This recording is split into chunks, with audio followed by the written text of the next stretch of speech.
On a déjà vu de nombreux monstres des mathématiques dans cette série sur l'infini. Des séries divergentes aux courbes remplissantes, en passant par les fractions continues, les infinitésimaux et l'analyse de Fourier. Mais il en reste beaucoup d'autres. Donc plutôt que faire un épisode pour chaque monstre des mathématiques, je vais me la jouer façon un petit peu YouTube et faire un top 8 des pires monstres des mathématiques.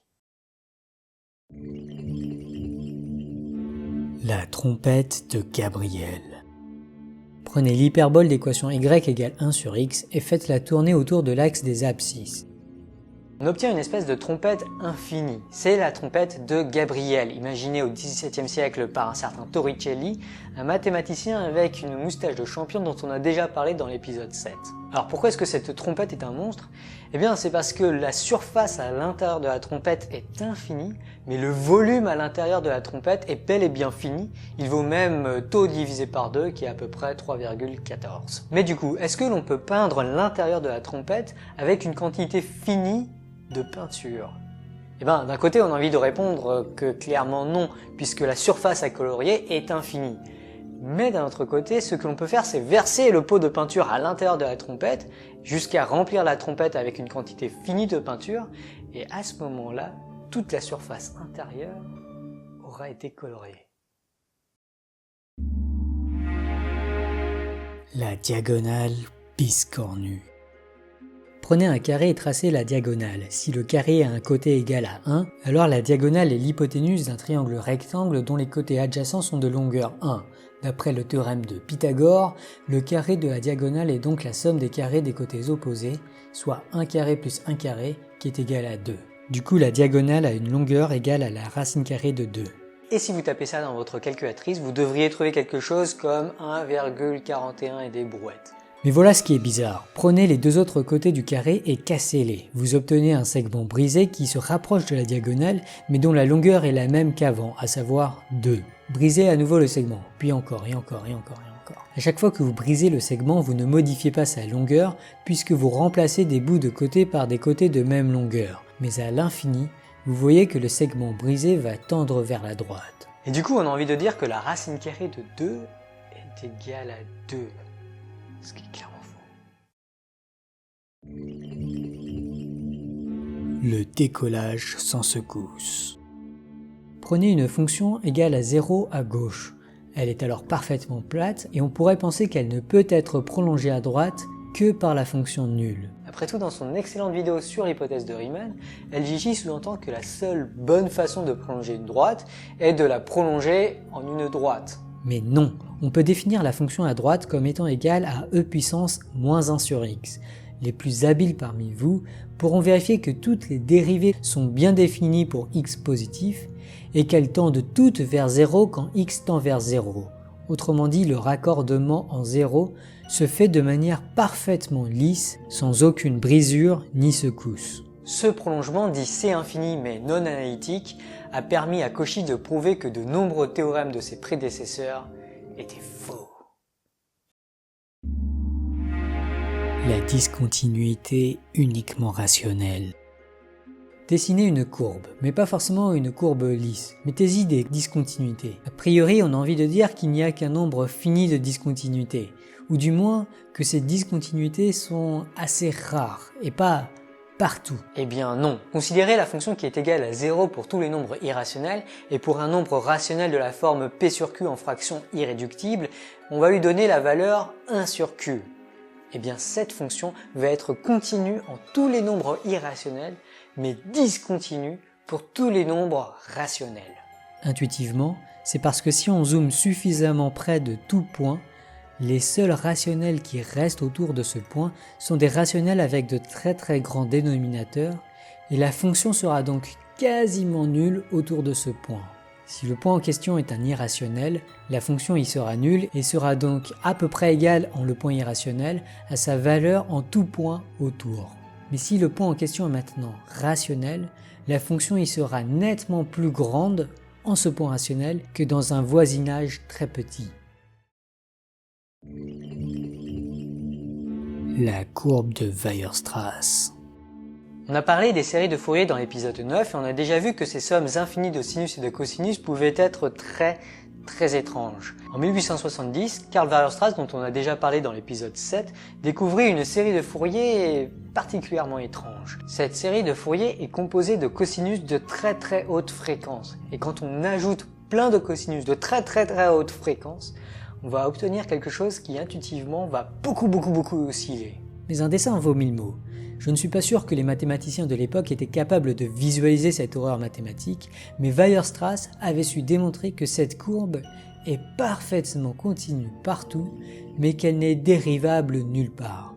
Autrement dit, elle n'a pas de tendance. On ne peut pas dire si ça va monter ou descendre, parce que ça ne va ni monter ni descendre, ça va faire les deux à la fois, peu importe à quel point on zoome. L'escalier de Cantor. Imaginez une fonction qui est continue, c'est-à-dire qu'on peut dessiner sans lever le crayon, et telle qu'en quasiment tout point que l'on dessine, elle va être constante. On a envie de dire que la fonction va être forcément du coup constante partout. Eh bien non, l'un des pires monstres des mathématiques est une fonction continue qui va être constante presque partout, mais qui va aussi monter tranquillement de 0 à 1. C'est ce que l'on appelle l'escalier de Cantor. L'idée de la construction est la suivante. On commence par une diagonale, puis on introduit un plateau au milieu du segment de longueur 1/3 et on rejoint les bouts en ligne droite. Puis on recommence à chaque montée régulière, et ainsi de suite. L'objet que l'on obtient à l'infini est l'escalier de Cantor.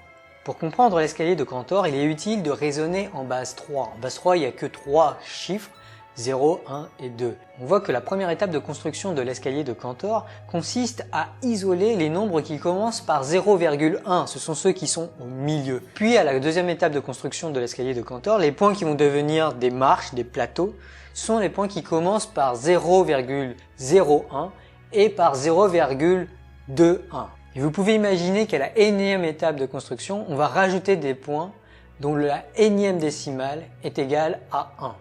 Et du coup, on voit qu'un point X écrit en base 3 va être un plateau de l'escalier de Cantor si et seulement si il y a un 1 dans son écriture en base 3. Or, essayez d'imaginer comment on obtient un nombre aléatoire entre 0 et 1. Une façon de faire, c'est de tirer chacune de ces décimales de façon parfaitement aléatoire. Et à ce moment-là, la probabilité de tirer un 1 dès la première décimale va être égale à 1/3. Et en particulier, la probabilité de ne pas tirer de 1 à la première décimale va être 2/3. Mais du coup, la probabilité de ne tirer aucun 1 parmi les n premières décimales va être égale à 2/3 pour la première décimale, fois 2/3 pour la deuxième décimale, et ainsi de suite jusqu'à la nème décimale, ce qui correspond à une probabilité de 2/3 puissance n. Et du coup, la probabilité de tirer un nombre qui ne contient aucun 1 va être plus petit que tous les 2/3 à la puissance n pour tout n. Et le seul nombre qui est plus petit que tous les 2/3 à la puissance n, c'est 0, et du coup la probabilité de tirer un nombre qui n'a aucun 1 dans ses décimales est égale à 0. Autrement dit, la probabilité de tirer un nombre qui a au moins un 1 dans ses décimales, et qui du coup va forcément être à un plateau de l'escalier de Cantor, est égale à 1. Et c'est en ce sens que l'escalier de Cantor est plat presque partout. Le tapis de Sierpinski. Prenez un tapis carré, découpez-le en encadrillage 3 par 3 et supprimez le carré du milieu. Puis, redécoupez chacun des autres carrés en encadrillage 3 par 3. Supprimez à nouveau les carrés du milieu. Et continuez ainsi à l'infini. Il ne reste presque plus rien à l'infini. Mais il reste un peu plus que rien. Il reste au moins le contour du grand carré, mais aussi le contour des petits carrés, et ainsi de suite. Ce qu'il reste, c'est ce que l'on appelle le tapis de Sierpinski. On voit que le tapis de Sierpinski est bien plus vide qu'un carré, mais il est aussi bien plus plein qu'un segment de droite. Or, le carré a une dimension égale à 2 et le segment de droite a une dimension égale à 1. Du coup, on a envie de dire que le tapis de Sierpinski a une dimension qui est entre 1 et 2, et en effet, il a une dimension fractale entre 1 et 2. Sa dimension fractale est très précisément log de 8 divisé par log de 3, qui fait à peu près 1,89. L'éponge de Menger. On peut généraliser le tapis de Sierpinski en une éponge de Sierpinski. L'idée c'est de répéter tout ça en dimension 3, on part donc d'un cube et on va enlever le cube central. Et puis ensuite, pour chacun des sous-cubes qui composent ce cube, on enlève leurs cubes centraux. Et ainsi de suite à l'infini. Le seul problème avec cette construction, c'est que c'est pas forcément très visuel puisque tout se passe à l'intérieur du cube et nous, depuis l'extérieur du cube, tout ce qu'on voit c'est un cube. Pour obtenir une éponge plus jolie, Menger eut l'idée d'enlever non seulement le cube central, mais aussi les cubes au milieu des faces. On enlève alors 7 des 27 cubes. Puis, on recommence avec les cubes qui restent. À l'infini, on obtient l'éponge de Menger. Comme vous l'imaginez peut-être, cette étrange éponge a une dimension fractale elle aussi, égale à log de 20 divisé par log de 3, ce qui fait à peu près 2,73. J'espère que vous avez aimé ce top 8. J'aimerais vraiment insister sur le fait que les monstres mathématiques que je vous ai présentés aujourd'hui dans cette vidéo sont littéralement des monstres qui ont hanté les mathématiciens jusqu'au début du XXe siècle. Et c'est pour fuir de tels monstres mathématiques que les mathématiciens ont inventé ou réinventé la rigueur mathématique, ce truc qui vous fait vraiment chier à l'école. La rigueur, ce n'est donc absolument pas pour faire peur. La rigueur est là pour lutter contre la peur des monstres mathématiques. D'une certaine manière, la rigueur a permis aux mathématiciens de se construire des espèces de tours d'ivoire auxquelles les monstres mathématiques n'avaient pas accès. Mais un monstre, ce n'est pas forcément si méchant. Il aura fallu attendre les années 1960 pour qu'un mathématicien du nom de Benoît Mandelbrot réussisse enfin à apprivoiser ces monstres des mathématiques et même à les transformer en des princes des mathématiques. Depuis, les fractales de Mandelbrot ont trouvé une quantité faramineuse d'applications, de l'étude biologique des alvéoles pulmonaires aux films d'animation assistés par ordinateur, en passant par les structures à grande échelle du cosmos et le design des antennes de télécommunications. La dernière fois, on a parlé des courbes qui remplissent l'espace et vous avez eu beaucoup de questions. Du coup, je vais m'excuser parce que je vais pas avoir le temps de traiter toutes vos questions. Léo demande pourquoi il ne suffirait pas de faire des zigzags pour colorier le carré. Eh bien, si vous faites un zig puis un zag, question, est-ce que vous mettez de l'espace entre le zig et le zag? Parce que si vous mettez aucun espace entre le zig le zag va être égal au zig et en fait vous allez jamais décoller. Mais si vous mettez un tout petit espace entre le zig et le zag, eh ben vous allez décoller, mais du coup il va y avoir un trou entre le zig et le zag. Alors bien sûr avec des vrais crayons en pratique, l'épaisseur du crayon fait qu'on colorie en fait plus un rectangle qu'une droite mathématique, mais là dans le cas des courbes remplissantes de l'épisode précédent, on veut vraiment s'intéresser à la courbe mathématique, c'est-à-dire qu'on peut colorer qu'un point à la fois, et en particulier le trait du crayon n'a aucune épaisseur. Et à ce moment-là, si le zag est au-dessus du zig, il y aura forcément un espace entre le zig et le zag. Donc le zig et le zag ça marche pas, le sinus 1 sur x non plus ne marche pas, c'est un peu plus tricky et c'est un exemple assez amusant. Si vous dessinez ça sur Google par exemple, vous obtenez une courbe qui a l'air de remplir l'espace localement. Et c'est vrai que si vous prenez un point qui est sur l'axe des ordonnées et que vous regardez légèrement à droite, il y aura toujours une infinité de points qui seront coloriés. On dit que l'axe des ordonnées, en tout cas entre 0 et 1, est ce qu'on appelle une valeur d'adhérence de la courbe. Mais dès que vous vous éloignez de l'axe des ordonnées, vous vous retrouvez à un point où il y a un espèce de zig et de zag, c'est-à-dire une distance minimale qui sépare le point légèrement à côté de l'axe des ordonnées de la première fois qu'un autre point à côté va être coloré.